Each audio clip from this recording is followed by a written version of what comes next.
ओम शांति।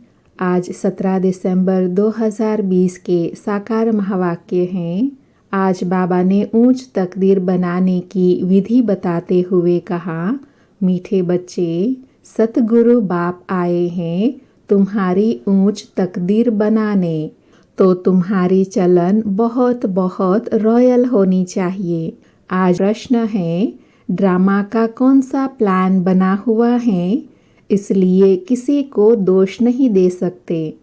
तो बाबा ने उत्तर दिया, ड्रामा में इस पुरानी दुनिया के विनाश का प्लान बना हुआ है, इसमें कोई का दोष नहीं है। इस समय इसके विनाश के लिए प्रकृति को जोर से गुस्सा आया है। चारों ओर अर्थक्वेक होगी, मकान गिरेंगे, फ्लड आएंगी, अकाल पड़ेगा। इसलिए बाप कहते हैं, बच्चे अब इस पुरानी दुनिया से तुम अपना बुद्धि योग निकाल दो, सतगुरु की श्रीमत पर चलो। जीते जी देह का अभिमान छोड़ अपने को आत्मा समझ बाप को याद करने का पुरुषार्थ करते रहो। आज मुरली में गीत हैं, हमें उन राहों पर चलना है जहाँ फूल भी हैं और कांटे भी हैं। ओम शांति। बाबा पूछ रहे हैं, किन राहों पर चलना है? गुरु की राह पर चलना है। यह कौन सा गुरु है? उठते बैठते मनुष्यों के मुख से निकल जाता है, वाह गुरु अर्थात वाहे गुरु। गुरु तो अनेक हैं, वाहे गुरु किसको कहेंगे, किसकी महिमा करेंगे? सतगुरु एक ही बाप हैं। भक्ति मार्ग के ढेर गुरु हैं, कोई किसकी महिमा करते, कोई किसकी महिमा करते हैं। बच्चों की बुद्धि में है सच्चा सतगुरु वो एक ही है, शिव बाबा, जिसकी ही वाह वाह मानी जाती है। सच्चा सतगुरु है तो जरूर झूठे भी होंगे। सच तो है संगम पर, भक्ति मार्ग में भी सच की महिमा करते हैं। ऊंचते ऊंच बाप ही सच्चा है, जो ही लिबरेटर गाइड भी बनता है। आजकल के गुरु लोग तो गंगा स्नान पर व तीर्थों पर ले जाने के लिए गाइड बनते हैं। यह सतगुरु तो ऐसा नहीं है जिसको सभी याद करते हैं, हे पतित पावन आओ। पतित पावन सतगुरु को ही कहा जाता है, वही पावन बना सकते हैं। वो गुरु लोग पावन बना न सके। वह कोई ऐसा नहीं कहते कि माम एकम याद करो। भल गीता भी पढ़ते हैं, परंतु अर्थ का पता बिल्कुल नहीं है। अगर समझते सतगुरु एक हैं तो अपने को गुरु नहीं कहलाते। ड्रामा अनुसार भक्ति मार्ग की डिपार्टमेंट ही अलग हैं, जिसमें अनेक गुरु अनेक भगत हैं। यह तो एक ही है, शिव बाबा। फिर यह देवी देवताएं पहले नंबर में आते हैं, अभी लास्ट में हैं, अर्थात संगम पर हैं। बाप आकर इन्हों को सतयुग की बादशाही देते हैं, तो और सबको ऑटोमेटिकली वापस जाना है। इसलिए सर्व का सद्गति दाता एक कहा जाता है। तुम समझते हो, कल्प कल्प संगम पर ही देवी देवता धर्म की स्थापना होती है। तुम पुरुषोत्तम बनते हो, बाकी और कोई काम नहीं करते। गाया भी जाता है, गति सद्गति दाता एक। यह बाप की महिमा है। गति सद्गति संगम पर ही मिलती है। सतयुग में तो है एक धर्म, यह भी समझ की बात है ना।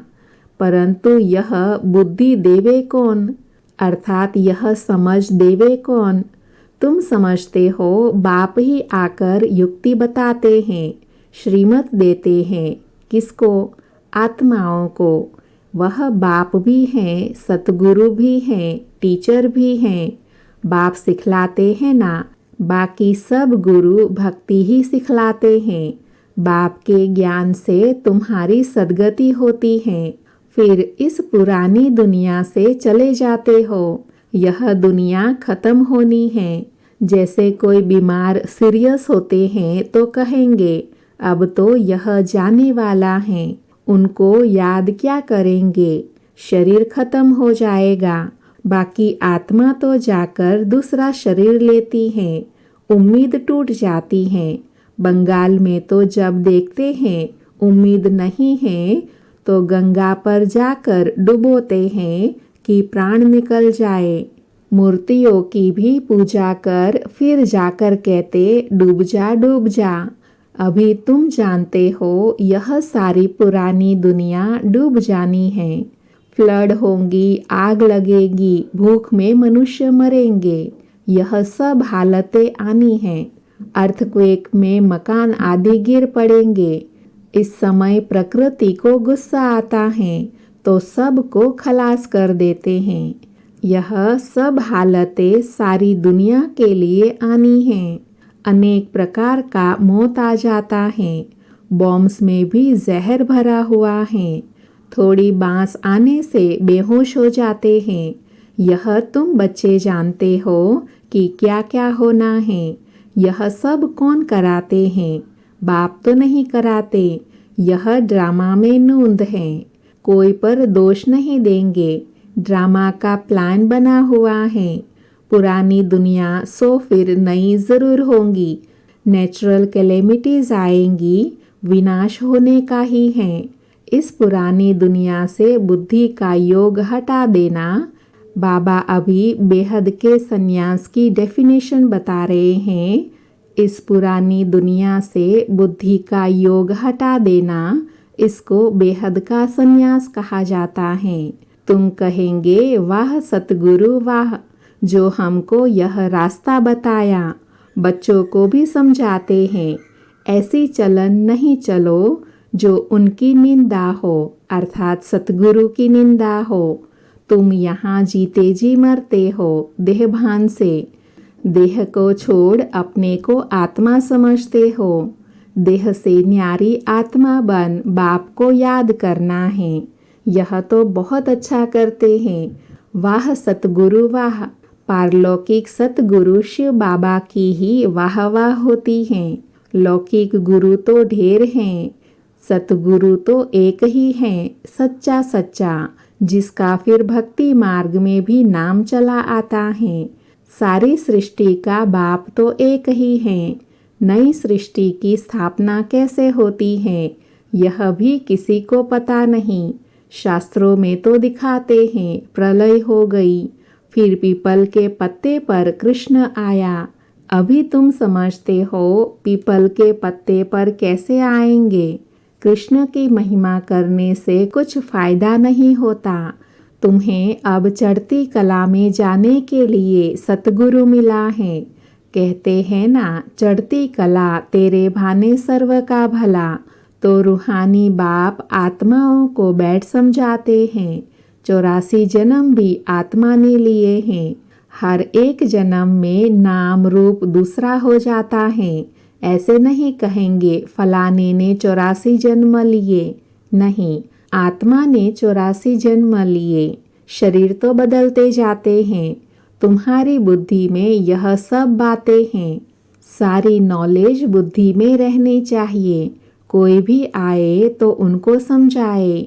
आदि में था ही देवी देवताओं का राज्य, फिर मध्य में रावण राज्य हुआ। सीढ़ी उतरते रहे। सतयुग में कहेंगे सतो प्रधान, फिर सतो रजो तमो में उतरते हैं। चक्र फिरता रहता है। कोई कोई कहते हैं बाबा को क्या पड़ी थी जो 84 के चक्र में हमको लाया। लेकिन यह तो सृष्टि चक्र अनादि बना हुआ है। इनके आदि मध्य अंत को जानना है। मनुष्य होकर अगर नहीं जानते तो वह नास्तिक हैं। जानने से तुमको कितना ऊंच पद मिलता है। यह पढ़ाई कितनी ऊंच है। बड़ा इम्तहान पास करने के लिए दिल में खुशी होती है ना। हम बड़े ते बड़ा पद पाए। तुम जानते हो यह लक्ष्मी नारायण अपने पूर्व जन्म में सीख कर फिर मनुष्य से देवता बने। पूर्व जन्म अर्थात संगम युग पर। इस पढ़ाई से यह राजधानी स्थापन हो रही है। पढ़ाई से कितना ऊंच पद मिलता है। वंडर है ना, इतने बड़े बड़े मंदिर जो बनाते हैं अथवा जो बड़े बड़े विद्वान आदि हैं, उनसे पूछो सतयुग आदि में इन्होंने जन्म कैसे लिया तो बता नहीं सकेंगे। तुम जानते हो यह तो गीता वाला ही राजयोग है। गीता पढ़ते आए हैं परंतु उनसे फायदा कुछ नहीं। अब तुमको बाप बैठ सुनाते हैं। तुम कहते हो बाबा हम आपसे 5000 वर्ष पहले मिले थे। क्यों मिले थे? स्वर्ग का वर्षा लेने, लक्ष्मी नारायण बनने के लिए। कोई भी छोटे बड़े बूढ़े आदि आते हैं, यह ज़रूर सीख कर आते हैं। एम ऑब्जेक्ट ही यह है। सत्य नारायण की सच्ची कथा है ना, यह भी तुम जानते हो। राजा स्थापन हो रही हैं। जो अच्छी रीति समझ लेते हैं उनको आंतरिक खुशी रहती है। बाबा पूछेंगे हिम्मत है ना राजाई लेने की? कहते हैं बाबा क्यों नहीं, हम पढ़ते ही हैं नर से नारायण बनने। इतना समय हम अपने को देह समझ बैठे थे। अब बाप ने हमको राइटियस रास्ता बताया है। देही अभिमानी बनने की मेहनत लगती है। घड़ी घड़ी अपने नाम रूप में फंस पड़ते हैं। बाप कहते हैं इस नाम रूप से न्यारा होना है। अब आत्मा भी नाम तो है ना। बाप है सुप्रीम परम पिता। लौकिक बाप को परम पिता नहीं कहेंगे। परम अक्षर एक ही बाप के लिए हैं। वाह गुरु भी इनको कहते हैं, शिव बाबा को। तुम सिख लोगों को समझा सकते हो। ग्रंथ साहिब में तो पूरा वर्णन है और कोई शास्त्र में इतना वर्णन नहीं है जितना ग्रंथ में जप साहिब सुखमनी में है। यह बड़े अक्षर ही 2 हैं। बाप कहते हैं साहिब अर्थात परमात्मा शिव बाबा को याद करो तो तुमको 21 जन्म लिए सुख मिलेगा। इसमें मूंझने की तो बात ही नहीं। बाप बहुत सहज करके समझाते हैं। कितने हिंदू ट्रांसफर हो जाकर सिख बने। तुम मनुष्यों को रास्ता बताने के लिए कितने चित्र आदि बनवाते हो। कितना सहज समझा सकते हो चित्र द्वारा। तुम आत्मा हो फिर भिन्न भिन्न धर्म में आए हो। यह वैरायटी धर्मों का झाड़ है और कोई को यह पता नहीं है कि क्राइस्ट कैसे आया। बाप ने समझाया था नई आत्मा को कर्म भोग नहीं हो सकता। क्राइस्ट की आत्मा ने कोई विकर्म थोड़े ही किया जो सजा मिले। वह तो सतो प्रधान आत्मा आती है परम धाम से, जिसमें आकर प्रवेश करती हैं अर्थात जिस शरीर में आकर प्रवेश करती हैं उसको क्रॉस आदि पर चढ़ाते हैं, क्राइस्ट को नहीं। वह तो जाकर दूसरा जन्म ले बड़ा पद पाती हैं। पोप के भी चित्र हैं। इस समय यह सारी दुनिया बिल्कुल ही वर्थ नॉट अ पेनी है अर्थात कौड़ी तुल्य है। तुम भी थे, अब तुम वर्थ पाउंड बन रहे हो अर्थात हीरे तुल्य बन रहे हो। ऐसे नहीं कि उन्हों के वारिस पिछाड़ी में खाएंगे, कुछ भी नहीं। तुम अपने को भरपूर कर जाते हो सतयुग में, बाकी सब खाली हाथ जाएंगे। तुम भरपूर होने के लिए ही पढ़ते हो। यह भी जानते हो जो कल्प पहले आए हैं वही आएंगे। थोड़ा भी सुनेंगे तो आ जाएंगे। सब इकट्ठे तो देख भी नहीं सकेंगे। तुम ढेर प्रजा बनते हो। बाबा सबको थोड़े ही देख सकते हैं। थोड़ा बहुत सुनने से भी प्रजा बन जाते हैं। तुम गिनती भी नहीं कर सकते। तुम बच्चे सर्विस पर हो, बाबा भी सर्विस पर हैं। बाबा सर्विस बगैर रह नहीं सकते। रोज सुबह को सर्विस करने आते हैं ना, अर्थात रोज सुबह बाबा महावाक्य सुनाने आते हैं ना, मुरली सुनाने। सत्संग आदि भी सुबह को करते हैं। उस समय सबको फुर्सत होती है। देखो बाबा हम बच्चों को कितना प्यार करते हैं, तो हम बच्चों को अटेंशन दिला रहे हैं। बाबा तो कहते हैं तुम बच्चों को घर से सवेरे सवेरे भी नहीं आना है और रात को भी नहीं आना चाहिए, क्योंकि दिन प्रतिदिन दुनिया बहुत खराब होती जाती है। इसलिए गली गली में सेंटर ऐसे नज़दीक होना चाहिए, जो घर से निकले सेंटर पर आए, सहज हो जाए। तुम्हारी वृद्धि हो जाएंगी, तब राजधानी स्थापन होंगी। बाप समझाते तो बहुत सहज हैं, यह राजयोग द्वारा स्थापना कर रहे हैं। बाकी यह सारी दुनिया होंगी ही नहीं। प्रजा तो कितनी ढेर बनती हैं, माला भी बननी है। मुख्य तो जो बहुतों की सर्विस कर आप समान बनाते हैं, वही माला के दाने बनते हैं। लोग माला फेरते हैं, परंतु अर्थ थोड़े ही समझते हैं। वह गुरु लोग माला फेरने के लिए देते हैं कि बुद्धि इसमें लगी रहे। काम महाशत्रु हैं, दिन प्रतिदिन बहुत कड़ा होता जाएगा। तमो प्रधान बनते जाते हैं। यह दुनिया बहुत गंदी है। बाबा को बहुत कहते हैं, हम तो बहुत तंग हो गए हैं, जल्दी सतयुग ले चलो। बाप कहते हैं धीरज धरो, स्थापना होनी ही है। यह खातिरें हैं। खातरी अर्थात बाबा हम बच्चों को सतयुग के लिए तैयार करते हैं, दिव्य गुणों और दिव्य शक्तियों से। यह खातिरी ही तुमको ले जाएंगी। बच्चों को यह भी बताया है, तुम आत्माएं परम धाम से आई हो, फिर वहाँ जाना है, फिर आएंगे पार्ट बजाने सतयुग में, तो परम धाम को याद करना पड़े। बाप भी कहते हैं माम एकम याद करो, तो विक्रम विनाश होंगे। यही पैगाम सबको देना है, और कोई पैगंबर मैसेंजर आदि है नहीं। वे तो मुक्ति धाम से नीचे ले आते हैं, फिर उनको सीढ़ी नीचे उतरना है। जब पूरे तमो प्रधान बन जाते हैं, तब फिर बाप आकर सबको सतो प्रधान बनाते हैं। तुम्हारे कारण सबको वापस जाना पड़े, क्योंकि तुमको नई दुनिया चाहिए ना। यह भी ड्रामा बना हुआ है। बच्चों को बहुत नशा रहना चाहिए कि बाबा हमारे लिए सृष्टि का परिवर्तन करने आए हैं। अच्छा, मीठे मीठे सिकिलधे बच्चों प्रति माता पिता बाप दादा का याद प्यार और गुड मॉर्निंग। रूहानी बाप की रूहानी बच्चों को नमस्ते।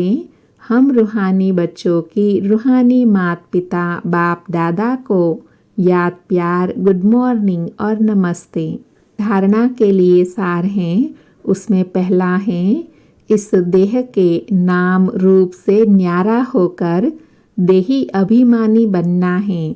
ऐसी चलन नहीं चलनी है जो सतगुरु की निंदा हो।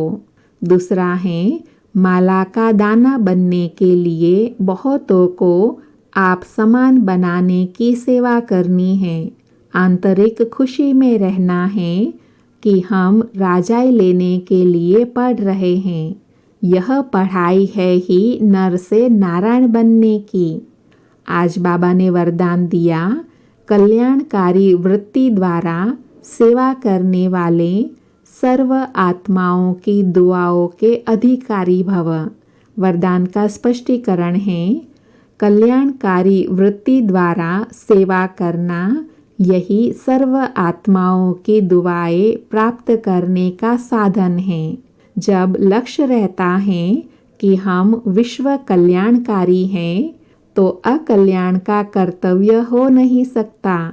जैसा कार्य होता है वैसी अपनी धारणाएं होती हैं। अगर कार्य याद रहे तो सदा रहम दिल, सदा महादानी रहेंगे। हर कदम में कल्याणकारी वृत्ति से चलेंगे। मैंपन नहीं आएगा, निमित्तपन याद रहेगा। ऐसे सेवाधारी को सेवा के रिटर्न में सर्व आत्माओं की दुआओं का अधिकार प्राप्त हो जाता है। आज का स्लोगन है, साधनों की आकर्षण साधना को खंडित कर देती हैं। साधनों की आकर्षण साधना को खंडित कर देती हैं। अच्छा, ओम शांति। आज के बाबा के महावाक्यों से जो कोई विशेष पॉइंट आपको याद हैं वह नीचे कमेंट बॉक्स में ज़रूर लिखें।